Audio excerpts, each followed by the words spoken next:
আপনার মেয়ে, আপনি যার কথা বলতেছেন, ও তো আমার বান্ধবী ছিল, আর আমরা একসাথেই পড়াশোনা করছি।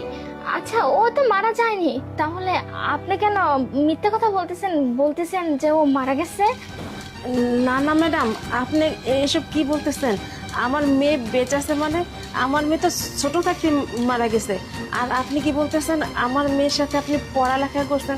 আমি তো কিছুই বুঝতে পারতেছি না ম্যাডাম। এ, হ্যাঁ হ্যাঁ, ও তো বেঁচে আছে। আপনার ছেলে আছে না, ওর সাথেও আমার পরিচয় হয়েছিল। যখন আপনার মেয়ের সাথে আমি পড়াশোনা করতাম, তখন তো ওর সাথে পরিচয় করে দিয়েছিল। আচ্ছা, শুনুন না, ও কিন্তু এখনো বেঁচে আছে, আর ও এখনো কিন্তু আপনার কথা মনে রাখছে। ও আপনাকে এখনো ভুলতে পারেনি। ও ও তো আমাকে বলে সব সময় যে হচ্ছে আমার মা যদি কখনো এসে আমাকে জড়িয়ে ধরে, তাহলে আমার যত কষ্ট আছে, আমি জীবনে যত কষ্ট পেয়েছি, সব কষ্ট আমি ভুলে যাব। ওর এখন সব কিছু হয়েছে, শুধুমাত্র একটা জিনিসের অভাব, সেটা হচ্ছে মায়ের অভাব। ও মায়ের অভাব মানে সবসময় ওর মায়ের কথা বলে।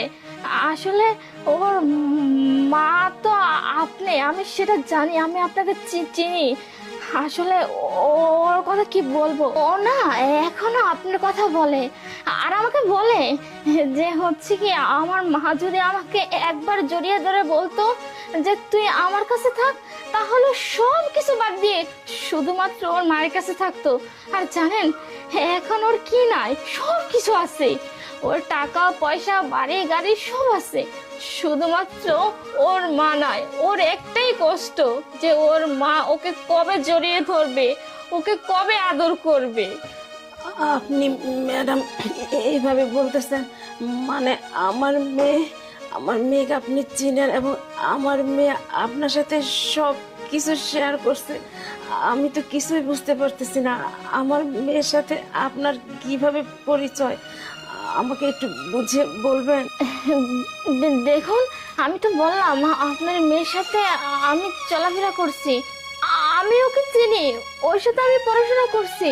কিন্তু আপনি তো আপনার মেয়েকে নিজের ইচ্ছাকৃতভাবে দূরে সরিয়ে দিয়েছেন, শুধুমাত্র ও মেয়ে সন্তান বলে।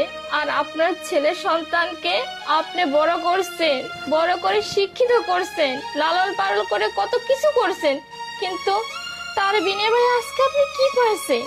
আপনার ছেলে সন্তান তো আপনাকে দেখে না।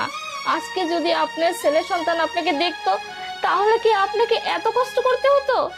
কিন্তু আপনি আপনি আপনার মেয়েকে বুঝতে পারেননি। আপনি